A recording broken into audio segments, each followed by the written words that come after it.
एखन अहाँ सब सुनि रहल छी आरजे म्यूजिक कमलावर पट्टी की प्रस्तुति।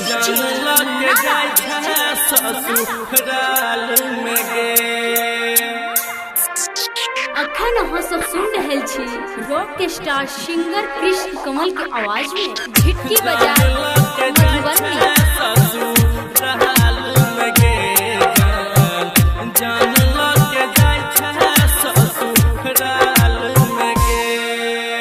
हरदम याद ऐतो जानू तो हर मीठी बतिया गे कोना भूल पेबौ हम तो हर सूरतिया गे। हरदम याद ऐतो जानू तो हर मीठी बतिया गे कोना भूल पेबौ हम तो हर सूरतिया। तोरा बिन जीव पागल के हाल में गे तोरा बिन जीव पागल के हाल में गे जानू जान लग जाय छै ससुर हाल में गे जान लग जाय छै ससुर हाल में गे जान लग जाय छै ससुर हाल में गे जान लग जाय छै ससुर हाल में गे।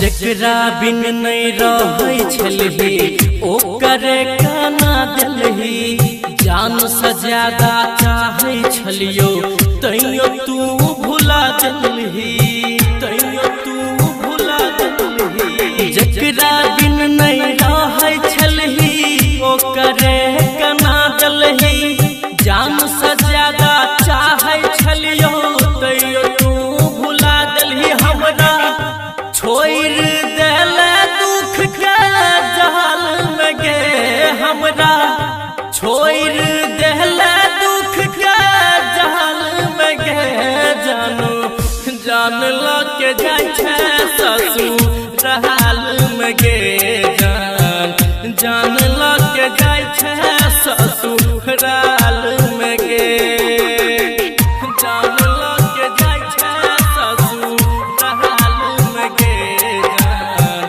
जान लग जाय छै ससुर हाल में गे।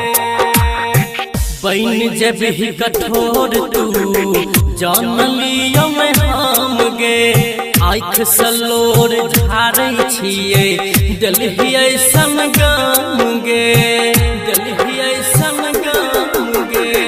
बन जब ही कठोर तू जान लियो मैं हम गे आँख सलोर झारै छियै दिलही ऐसन गाम गे। सनी सागर में जीतो ऐसन हाल में गे कृष्णा कमल न जीतो ऐसन हाल में गे जानू जान लग जाय छै ससुर हाल में गे जान लग जाय छै ससुर।